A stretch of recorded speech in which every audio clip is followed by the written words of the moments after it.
Okay, I know that it is 1 o'clock on the East Coast. I'm sure folks are going to continue to trickle in, but we'll get started so that we make sure we have ample time for our presentation today. So thank you for joining the National Center February webinar titled Creating a Community of Learning, NTI Coaching Integrated with Lived Experience.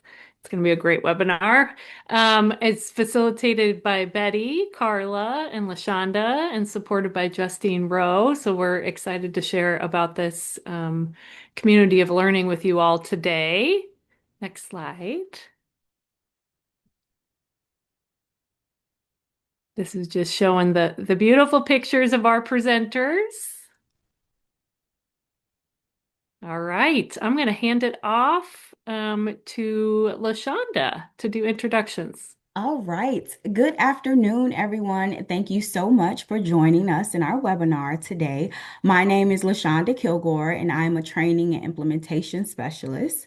And I am an enthusiast about pound cake. So I love baking pound cakes. I love passing them out, even shipping them across the country to family and friends. And my connection to foster adoption and kinship care is that I was adopted from the great state of Illinois. And so I will pass it over to Betty to introduce herself. Hi, I'm Betty Rivers. I'm the Youth Lived Experience Specialist here at the National Center. I love my two cats, and I have two children who I'm very proud of. And I reside in the great state of Maryland. And I also have lived experience being adopted from the foster care system close to the age of 15. And I'm going to hand this off over to Carla. Thank you, Betty. It is morning for me, so good morning to those of you who might be on Pacific Coast time or somewhere where it's still AM, and good afternoon to those of you in Eastern time. I am Carla, and I'm a licensed clinical social worker, and I would say I'm an enthusiast about live music. I love going to live shows. That's my self-care. And my connection to foster adoption care is having worked in child welfare systems for some time, and now I'm primarily a therapist for transracial and mixed race adoptive families and individuals. So thank you. I'm glad to be here, and I will pass it to Justine. Hi, my name is Justine Rowe. I am a foster parent support specialist in Illinois, and I'm also an adoptive parent of three kiddos and was a fictive kin for my niece. I am a reptile enthusiast, which makes a lot of people go, "Ugh," but we have over 20, I think, in our home. So that's me in a nutshell. Awesome. Thank you so much, everyone. And so, for those of you who are joining us for this webinar, we would love to get acquainted with you. So, if in the chat you would tell us something about yourself, something that you are an enthusiast about, and your connection to foster adoption and guardianship care. Hi, Ayla. Thank you so much for joining us. Hi, Dawn. Thank you so much for joining us.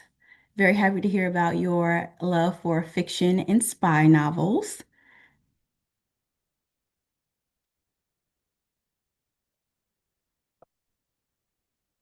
Aaron, thank you for sharing about you being an enthusiast about traveling. Feel free to continue to share about yourself throughout this time. For the sake of time, we're going to continue to move on, but we love for you to continue sharing about yourselves in the chat. So I will hand it over to Carla. Thank you so much.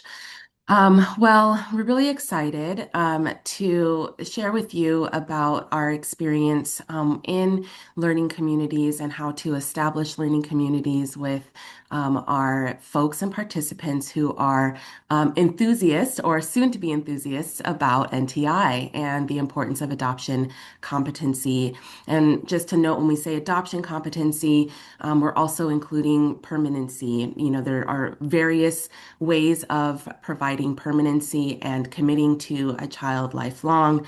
Adoption is, of course, the legally binding term, but when we really talk about adoption competence, it's about How are we infusing our awareness of what kids and families need as they move through child welfare and mental health systems and may have experienced displacement and multiple placements as they're moving towards permanency? And so, how we as providers can be supportive to those unique experiences and come together as a community to support them in a very robust and wraparound way. So, what I want to share with you is transfer of learning being the main focus of how we are submitting the idea of learning communities and how we're establishing learning communities as being a transfer of learning activity.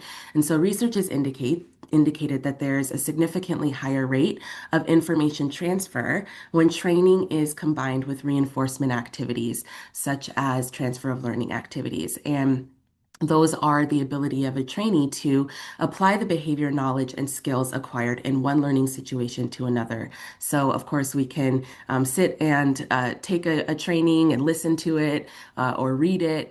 But in order to have practice changing methods, having peer learning opportunities and having leadership supporting how we are taking this learning and putting it into practice is a core element to this practice. So, if you kind of imagine a stool where the training content is the foundation, it's the bench, right? It's an important piece of the tool that we need, but in order for it to be considered a stool and a bench and sturdy to sit on, we need to have these legs that kind of hold up the foundation of training content and information. And so some of those sturdy legs that can hold us up could be different forms of training, different learning styles that we have to meet, and then coaching in terms of direct facilitated support and also supervision and direct practice. As you all have started in your variety of jobs, I'm sure you did some on-the-job shadowing, you did some, you learned and took in all of those asynchronous and virtual trainings, and then you did some shadowing and on-the-job practice, right? And then you had coaching and supervision. So we're thinking about evidence-based and informed best practice as that stool or the bench. And so we have these different activities to enforce it, because otherwise the training content is just a flat piece of wood. It's just a plank, right? So without the legs, there's no bench. Next slide, please. So with this image in mind, if we think of the NTI training, the NTI content as that bench, right? And LaShawnda is going to talk more about NTI specifically, but the with the foundations and practices that adoption competency and permanency focused care requires, we have found that having transfer of learning activities really helps to reinforce the practice of how we are integrating these strategies and interventions into the care that we show to our children and families. And so NTI and the National Center have been developing and strengthening these legs to support the process of integrating content into direct practice. Fundamentally, lived and living experiences need to be centered in any learning of adoption and permanency services and care. So I kind of go with how can we help when we have not listened? So for any type of transfer of learning activities, it's very, very important to integrate lived experience and those with living experience into the process. So if we're thinking of coaching as a specific transfer of learning activity, that refers to a series of scheduled and facilitated sessions. And these could be facilitated by NTI implementation specialists, mental health coaches like myself, clinicians with direct practice experience, supervisors, individuals with lived experience with close connection to the work. And so those facilitators can reinforce the NTI content and encourage direct application of assessment, treatment strategies, and interventions. And so coaching is generally used for NTI for child welfare audiences. And then I will speak about learning communities specifically, if we can go to the next slide. Thank you. So learning communities refer to established and facilitated cohorts with members that are dedicated to ongoing peer-to-peer learning and growing robust resource building practices. So it's not just we're sitting and absorbing the information and putting it into practice. We're also learning from each other. We are establishing an ongoing network of folks that are integrated with this mindset and with this practice approach and how to really help enforce how we are supporting these families in a ripple effect, right? If we are familiar with different resources, we can share that with each other and we can ensure that we have a network of ongoing connections to help guide us in this work. And because of the specific roles and mandates that mental health professionals have in terms of having access to ongoing training opportunities and advancing research-based best practices, learning communities are typically used to refer to transfer of learning support for NTI for mental health professionals. But regardless of the specific transfer of learning activity, the hope is that all learning cohorts become a community that is supportive. It's reciprocal, so you get out of it what you put in. It's an opportunity for it to continue to grow and expand. It's sustainable, and it's deeply centered on the value of enhancing the lives.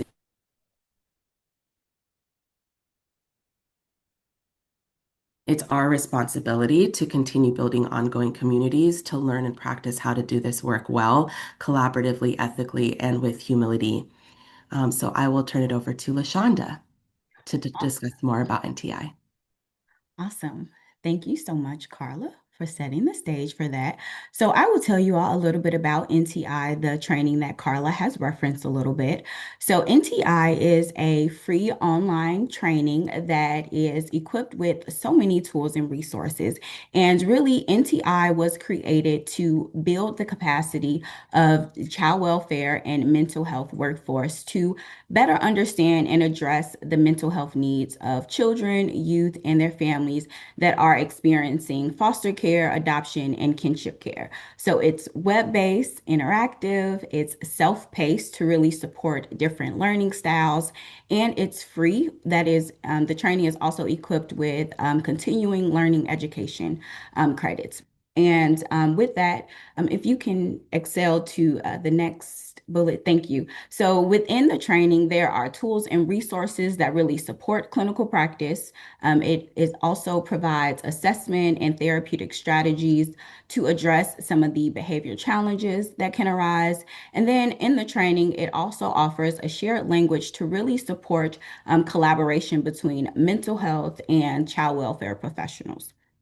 So really the goal of NTI is to create an adoption competent workforce. That's the goal. And so we want to ensure whenever there are parents and caregivers who may be adjusting to, parenting their newly adopted child, and if they are expressing concern to their caregiver or to their caseworker, that their caseworker can refer them to an adoption competent therapist.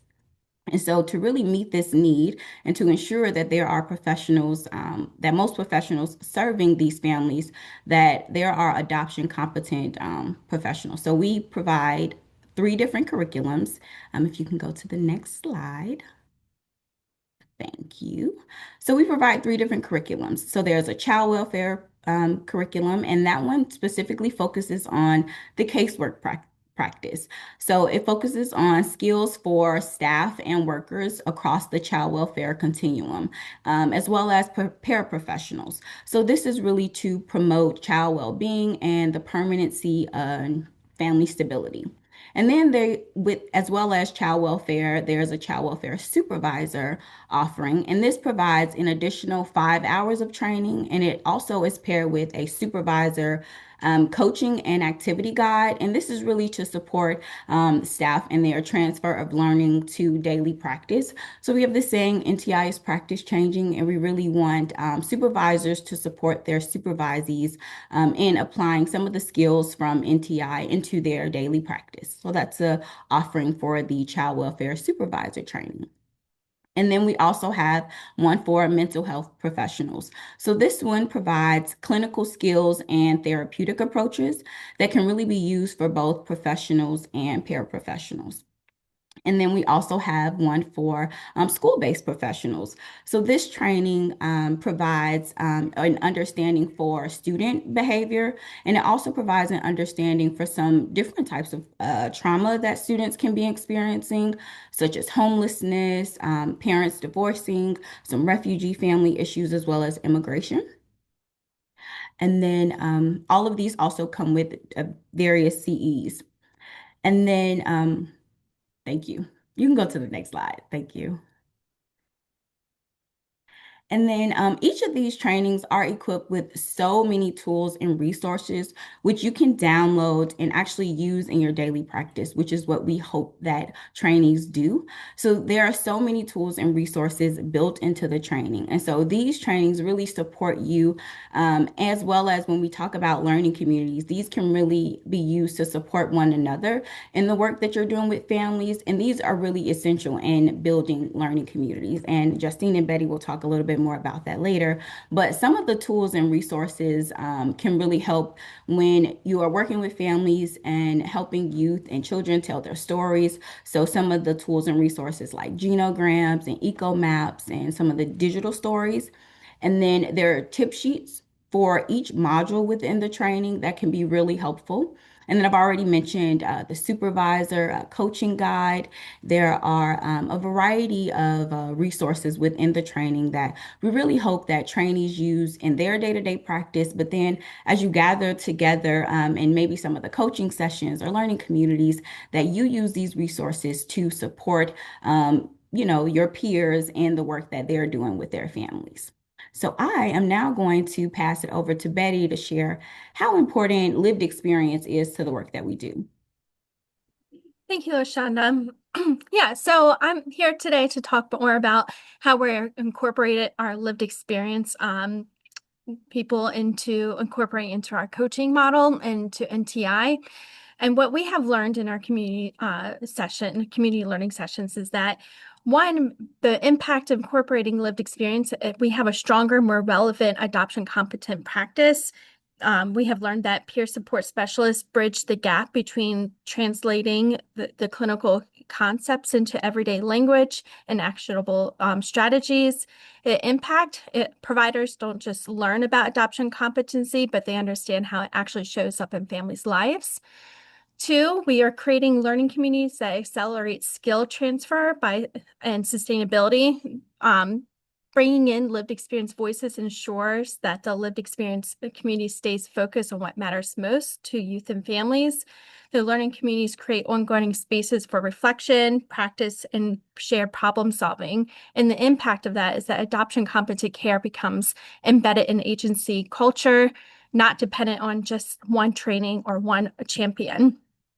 Three, lived experience elevates system blind spots and driven innovation. Lived experience people identify gaps that professionals often miss. So the impact is that systems become more equitable and more responsive, and more aligned with youth and families, what youth and families actually need. Next slide, please. Putting these groups together, we create a shared terminology, shared understanding of the trauma and identity and permanency, and we have a shared commitment to adoption competent care. This reduces the fragmentation between the mental health professionals, child welfare, and peer support roles. We learned that the alignment matters because it helps, historically has helped these different professional frames have worked in silos. So really bringing in the lived experience community into our learning communities helps bridge the silos. And when everybody is speaking the same language, we're working from the same principles, where collaboration becomes smoother and more intentional, and that the real impact shows up for families. They experience more coordinated, consistent, and supported care rather than having to navigate and disconnected systems on their own. And families, the impact is that families experience more smoother, coordinated care. Next slide, please. Before I introduce, just bring it back to Justine, where she's going to share more about our example in Illinois, where we work together in bringing that lived experience voices here in our coaching model and NTI sessions. And so here you see on the screen a screenshot of what our drop-in sessions looked like. And so we worked with the Department of Children and Family Services with their permanency support parent specialists. We brought together 40 parent support specialists who all completed the NTI training and attended all 3 coaching sessions back in December. All the parent support specialists have lived experience. They also support foster parents, guardianship, and kinship families and adoptive parents. And they engage in the coaching sessions to strengthen their communities of learning within their team. Next slide, please.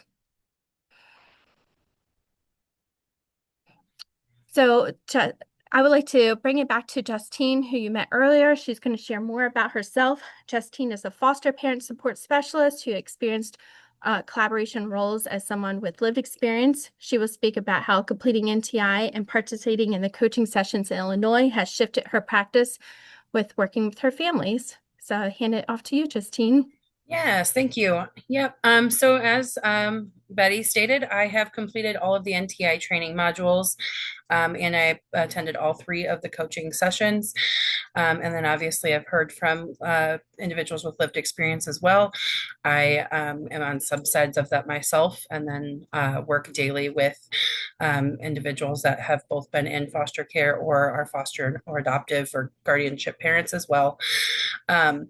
So the awesome part about the training modules was that they provided our program with different nuggets of information and knowledge that we are able to share in our learning communities as well as with our foster parents or our clients. And then the coaching calls really highlighted some of what we individually found interesting or helpful. And then also brought back what these lovely ladies found interesting throughout as well, and different resources that others through our program had found as well. And this allowed us then to go back into our own teams, usually regional, with 6 to 10 individuals. And then we were able to discuss how we could use those resources as a team, as well as with the families that we're serving. And so we were able to gather that from the NTI modules and the coaching as well. Hearing from the individuals with lived experience like Betty kind of made us all stop and think. So I literally remember thinking, if this is how an adult felt about those situations that they were going through as a child, or now, even feeling now, right? And how do my kids feel? Because my kids are younger, they're 7, 9, and 10. And so sometimes them being able to share their feelings isn't always the easiest thing in words. So it definitely allowed me to now stop and think when a foster parent or a caregiver calls me and is, frustrated about some of the behaviors that they're experiencing. I can stop and think not only what is that caregiver going through, but what is the child trying to communicate. And so it really just helped kind of put it into a different perspective for us as well. Some of the key topics that that our permanency support program has kind of taken away from all of this is, nope, sorry, that we get a lot of questions about are like brain first parenting, trauma informed parenting. How do you discuss adoption or foster care or guardianship with the youth in your homes? Because we do work with homes that have kids ranging from newborn up to 18 or 21 years old. And so that, and then along with bullying as well is another topic that we get a lot of questions about. And so through the coaching and the NTI modules, we were able to find resources that helped us address some of those areas of concern and a lot more as well. So there were resources about brain functioning that break it down for either the caregiver or for us to help explain why some of the situations and behaviors arise with our kids. One of the ones that I found super cool was there was a list of movies and books that had permanency at their core.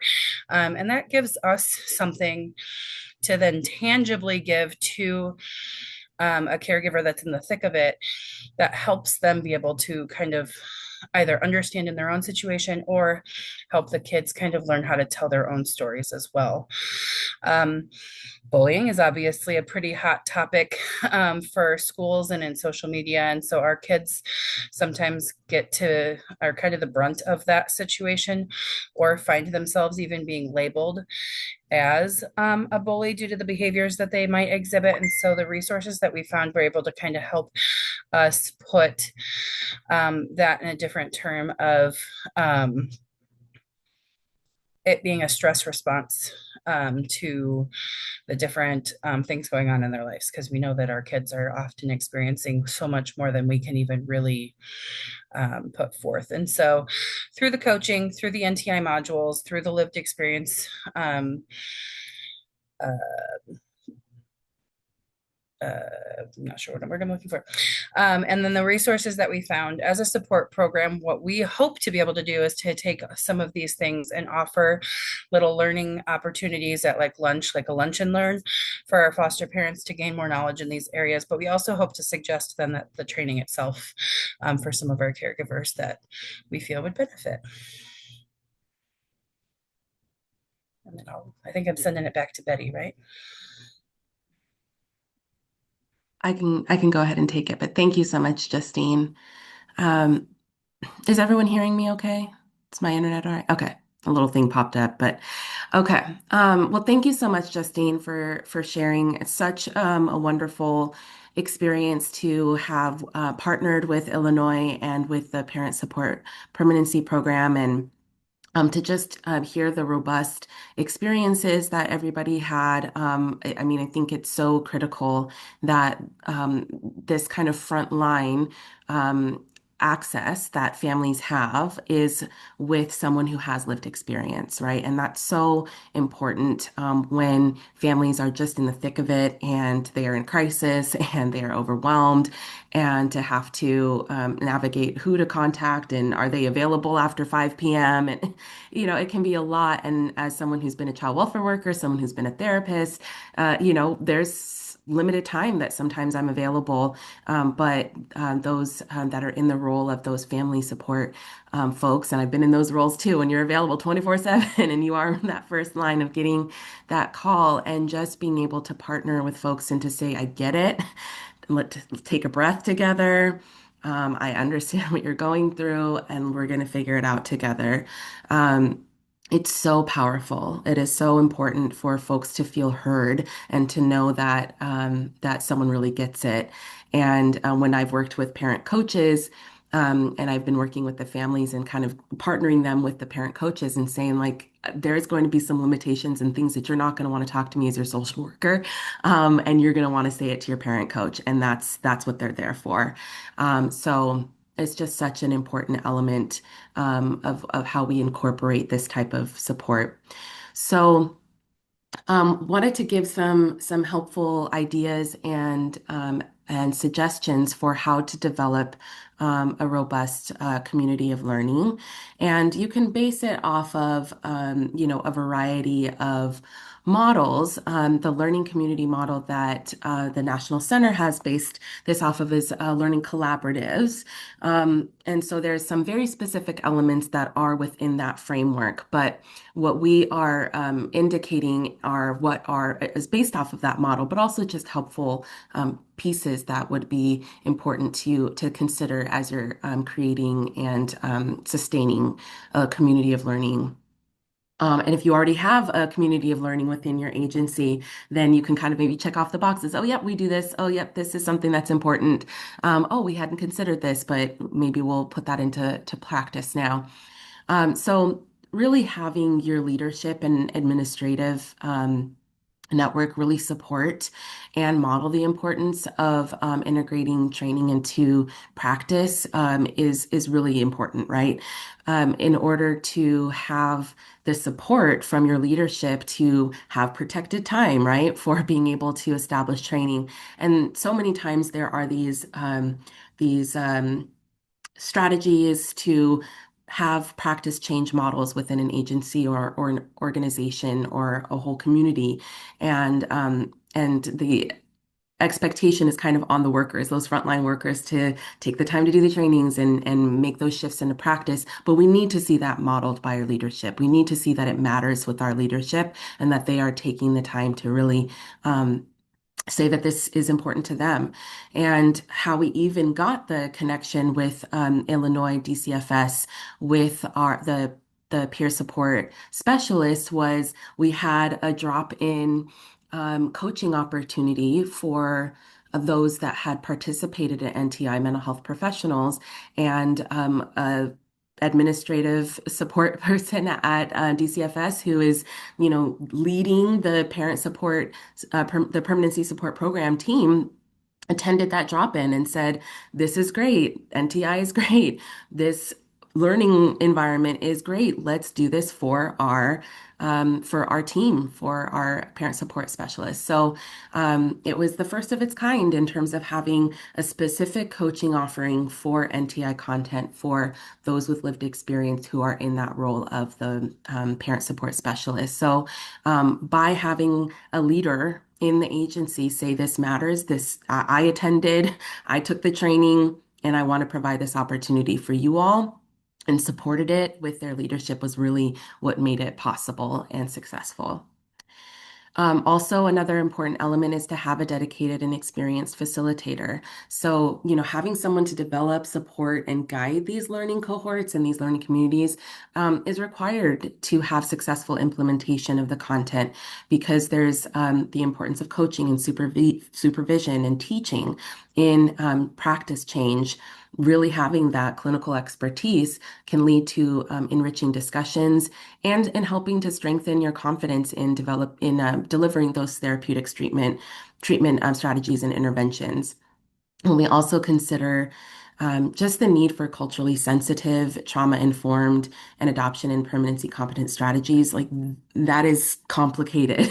There are a lot of different layers around it. And just in my experience, having clinical consultation or having an opportunity to connect with others that are in this similar work and say, this is hard, or I'm taking this home with me. There's just so many aspects that can provide an opportunity for us to just pile on what our clients are experiencing, what our families are experiencing. And so just having a space to really piece apart like what's happening on a therapeutic level, what's happening when we consider trauma, what's happening when we consider culture and the environment and their community. So really having folks that are skilled and experienced to help lead and guide these conversations and provide solutions in facilitating peer support is really critical. And having evaluation and feedback from our sessions really does help the facilitator to expand their knowledge base and can help to meet the specific needs of that cohort. And then I will turn it to LaShawnda to speak to about some of the other important elements.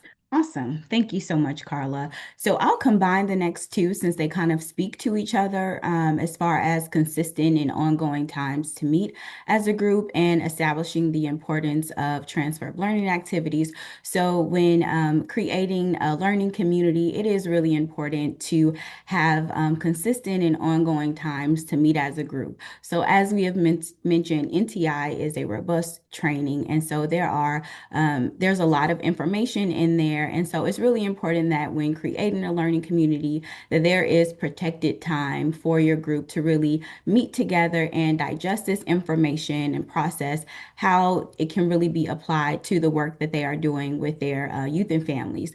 And so we know that developing any skill takes time. And so if you are really trying to develop the skill of adoption competency, it is really important that there is some protected time on your schedule to one, take the training, and then also, in building this learning community to process some of the things that you're learning in the training, with your group of peers and, practical application. So how can I take the things I'm learning in the training and actually apply it to my families and the work that I am doing? And so one of the really cool examples that I know that Justine has just spoke about is that there are people that have gone through our training that have shared, I have sent some of these resources that I've downloaded from NTI to my group and asked them, hey, I think you should share this with X, Y, and Z, that we shared about in supervision. And so that is a really neat thing about the tools is that you can literally just download them to your computer and, disperse them to, some of your colleagues and peers. And you all can process together and share them and, share resources. So that's a really cool thing. And then, as Carla just spoke to, evaluation measures to really determine the effectiveness and the impact on clinical expertise and client outcomes. So one of the cool things about coaching is that we really want to evaluate this process. So as well as Justine's group, the Illinois group, we're really excited about the model there. So that's why we keep speaking about it, because it was such a unique and really great experience. Is that we evaluated each coaching session. And so after the coaching session, we really processed some of the feedback that we got. And so we processed that feedback and we applied it to the next session so that we could, it was really important for us to learn from the people that we were, in this coaching cohort with. And so we applied it to the next session. And one of the pieces of feedback that we got was that, they wanted more time in the small groups to really digest whether it was some of the cases that they had, or some of the activities that we had that really talked about, okay, how do I actually take some of these, competencies in NTI and actually, work them out in a real case scenario. And so that is something that can be really key to building a learning community is, how are you using these evaluation measures to improve the practice that you are having with clients. So I will pass it to Betty to share some more helpful elements in building learning communities.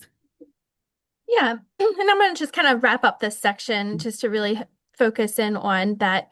When we're creating these learning communities, we're doing far more than just building this training space. We're building a shared commitment to children, youth, and families. This is a place where people come together because they care deeply about doing better and because they believe that learning can change lives. And with our Illinois example that Justine shared earlier, by participating in our coaching sessions, it is changing her practice and shifting the way she interacts with her families, and thus the other families will share that learning across, and then we'll keep on replicating that, and it's going to be sustained. So the essential part of this commitment is intentional and in creating and elevating people with lived experiences and their voices. Their insights don't just inform the work, it anchors us. It reminds us that we're accountable to and keeping our decisions connected to the realities that families face every day, and that not just that the policies or systems that surround them. We're also focused on accessibility, like what LaShawnda was talking about, because support only matters if people can reach it.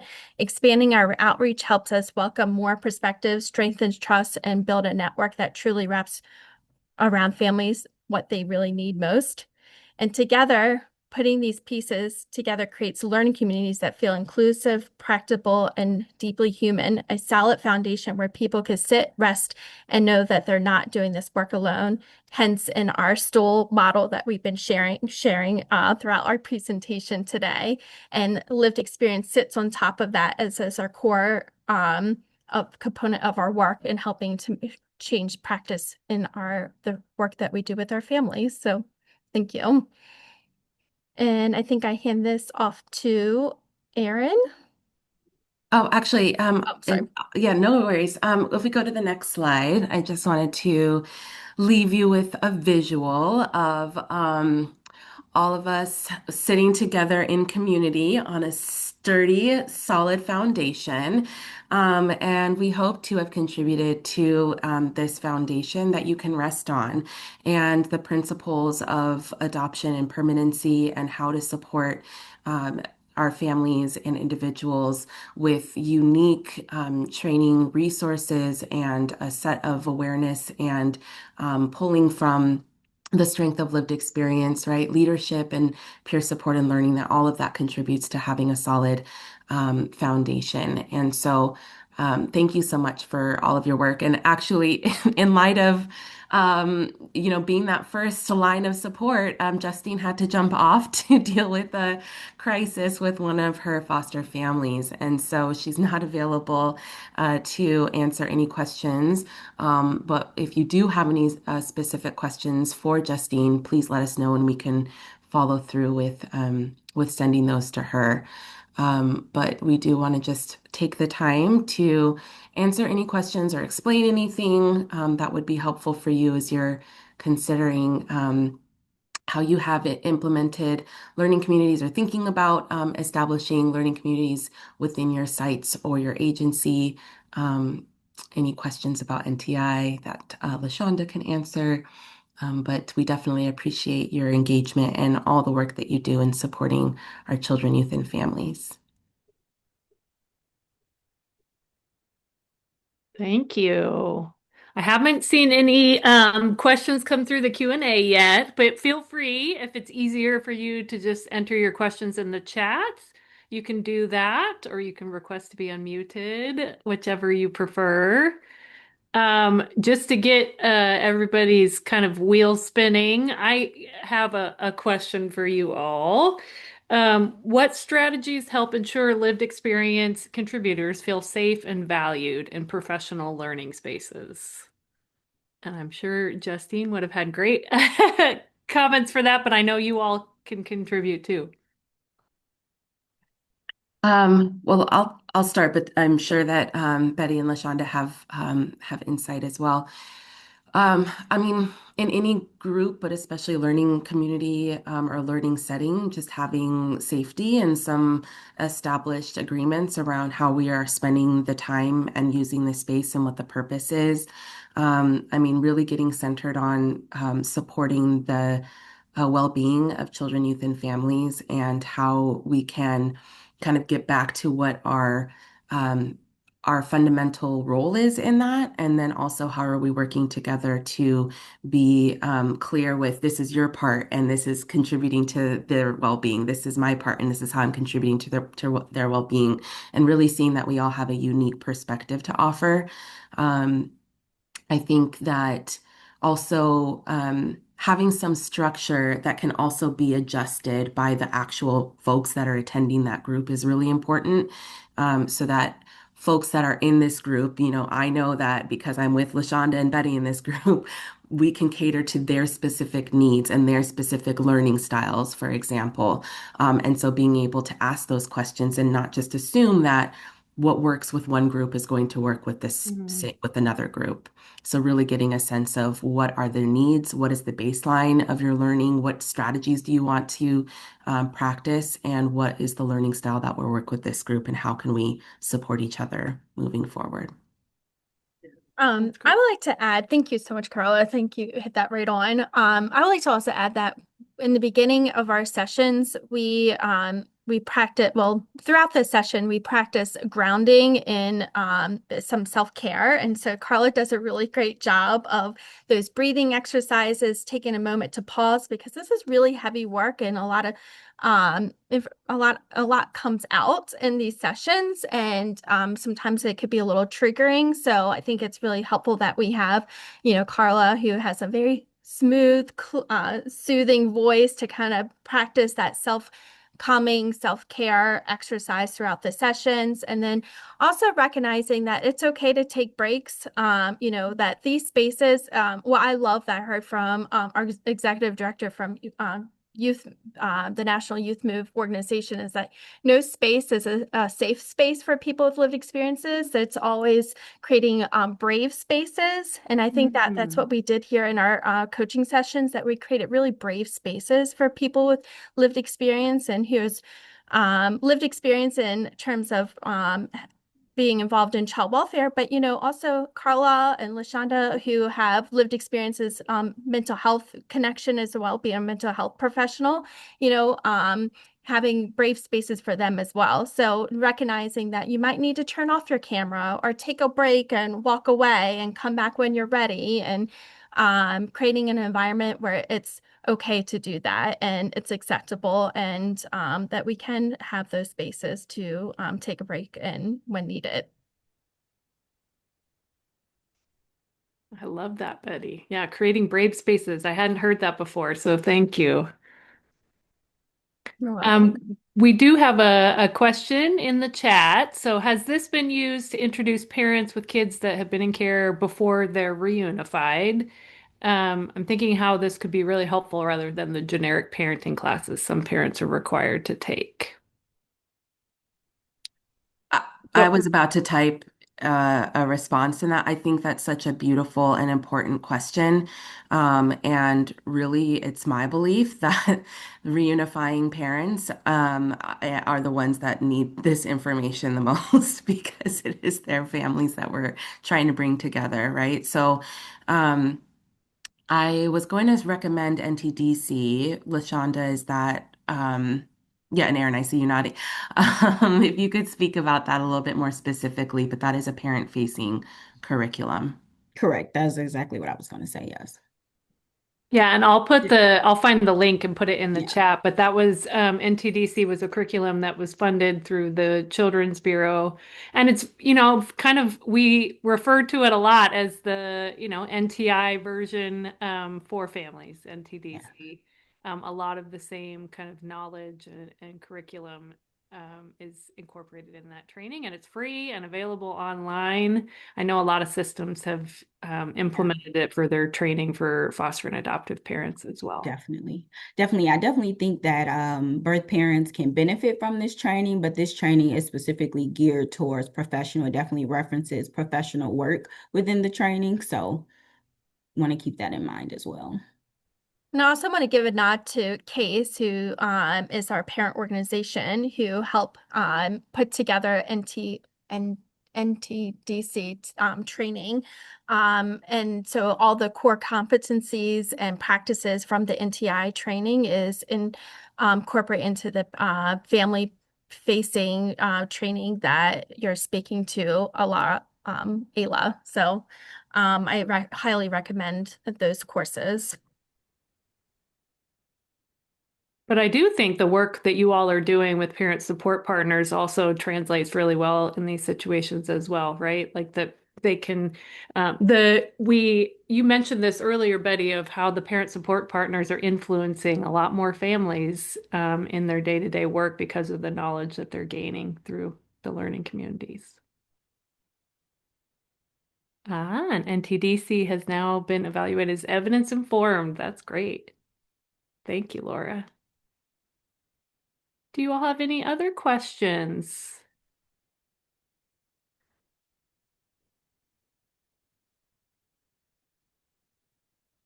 Well, I'm going to go through some kind of closing slides, but if you think of questions as I'm talking, feel free to put them in the chat, and we still have a few minutes that we can cover them.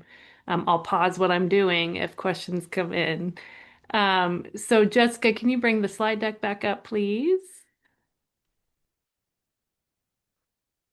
Okay, next slide. Actually, you'll probably have to click twice because we've got the Q&A slide, and then I wanted to show some resources. There we go. Okay, so first of all, while I'm talking, let me put this link in the chat because we would love your feedback about today's webinar. So if you're able to multitask and listen to me and complete the survey, we would greatly appreciate it. Your feedback helps us plan future webinars. We do at least one webinar a month, and so we're always interested specifically in how we're doing, but also if there's topics that you would like us to present a webinar on. We really pay close attention to that type of feedback. So while you're doing that, I also just wanted to highlight our website, the National Center's website. You can see the link there, bridgesformentalhealth.org. And specifically, I will call out our Knowledge Hub, which I think we're up to over 600 resources on a variety of topics, obviously about adoption competence, but we also have resources about building cross-system collaborations between child welfare, mental health, and other child-serving organizations. We've got a whole section about engagement of lived experience, as well as one on peer support. So you will find endless resources, all kind of relevant to what we talked about today and even more.